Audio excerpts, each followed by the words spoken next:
More shoes dropping this morning in the Christie bridge scandal. One New Jersey Democrat is using the I word, impeachment, while another powerful legislator says he is poised to send out more subpoenas on this case. So let's go to Martha Raddatz, who's hosting This Week this morning in Washington, D.C.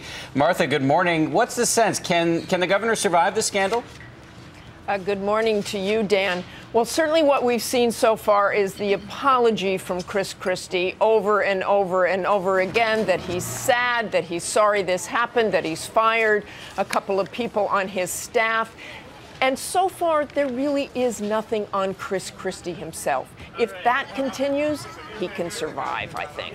Right, but there are at least two investigations. The U.S. attorney is investigating. The legislature continues to investigate. So there are perhaps more shoes to drop on this. But let me ask you something else. I was down in Trenton, the state capitol, on the day that Christie held his now famous, nearly 2-hour-long press conference.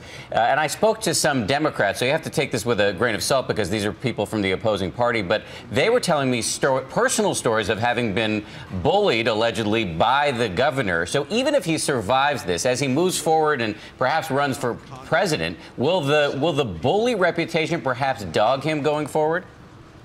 I think it probably will, Dan. You know, I've looked at that press conference a couple of times now. I've read all the press since then, and that bully word comes up over and over and over again. We run the video of seeing him very confrontational, very aggressive. But you know, when you think about it, the people of New Jersey elected him. They kind of like that reputation. They kind of like that aggressiveness. But what happened in the last few days and what happened in September reinforces that. Whether that's a good or a bad thing, we'll have to wait and see. Right. The question is, does the asset become a liability? Martha, thank you. And by the way, Martha's got a big show this morning. She'll be breaking down the Christie scandal with former New York City Mayor Rudy Giuliani and, of course, the Powerhouse Roundtable.